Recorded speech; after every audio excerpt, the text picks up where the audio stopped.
Саламатсыздарбы, урматтуу кесиптештер, урматтуу калай калк, урматтуу жана кымбаттуу кыргызстандыктар мекендештер. Кечээ күнү биздин төрага Нурлан Тургунбекович айткандай, өз каалоом менен арызымды бердим. Конституциялык мыйзамдар, мамлекеттик түзүлүш, сот укук маселелери жана Жогорку Кеңештин регламенти боюнча комитеттин төрагалыгынан. Урматтуу коллегалар, ар бир нерсенин өзүнүн себеби болот, учуру болот. Ошого байланыштуу адам баласы ооруп калганда дагы, врачтарга барганда дагы себебин издейт. Менин пикиримде, ар бир саясатчы адекваттуу, последовательный кадамдар менен иш алып барышы керек. Шайлоочулардын алдында эмне үчүн тигил же бул кадамга барганын түшүндүрүп, айтып бериши керек. Бул чечимди жеке өзүм кабыл алдым. Эч ким мени мажбурлаган жок. Не вдаваясь в подробности, кыскача бир сүйлөм менен айтып коеюн, өткөндө Кемпир-Абаддагы маселе себеп болду. Урматтуу коллегалар, 1 жыл болду, ушул комитетти жетектеп жүрдүм.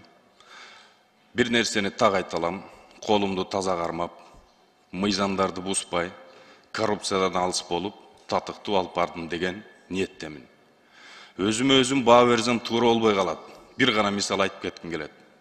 Өткөндө Кытайдын, Монголиянын, Казакстандын, дагы башка мамлекеттердин жогорку соттун төрагалары, прокуратура тармактардын эл аралык илимий конференция болду. Ошо жерде Жогорку Кеңештин атынан доклад кылып бардым. Кийин жумушка келсем, мага айтып калышты аппарат аркылуу.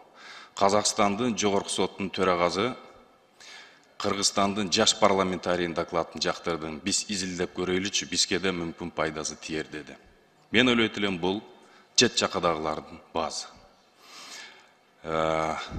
Депутат болуп келип, комитетти жетектеп, бир дагы тууганымды кызматка койбодум. Тескерисинче 4-1 тууганымдын бириси мамлекеттик кызматта иштейт эле, мамлекеттик кызматтан өз арызың менен кет деп сурангам. Буну кошо иштешкендер жакшы билесиздер. Айтайын дегеним, өзү ушундай түшүнүк бар да, туура эмес калыптанып калган бизде.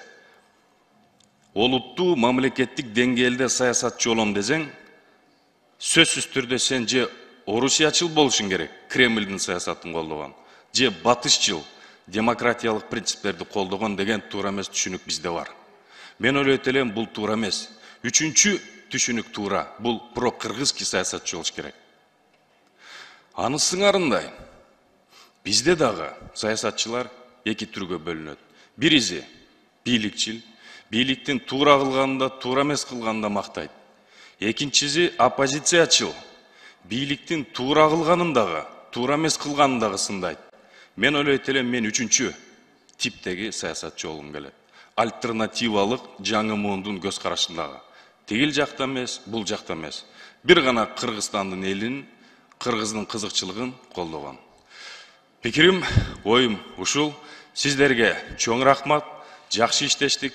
Эми катардагы депутат болуп, элдин көйгөйүн ушул жерден айтып, сиздер менен жакшы ушул Кудай канча ченелүү саясий өмүр берсе, өткөрөбүз деген пикирдемин. Рахмат барыңыздарга.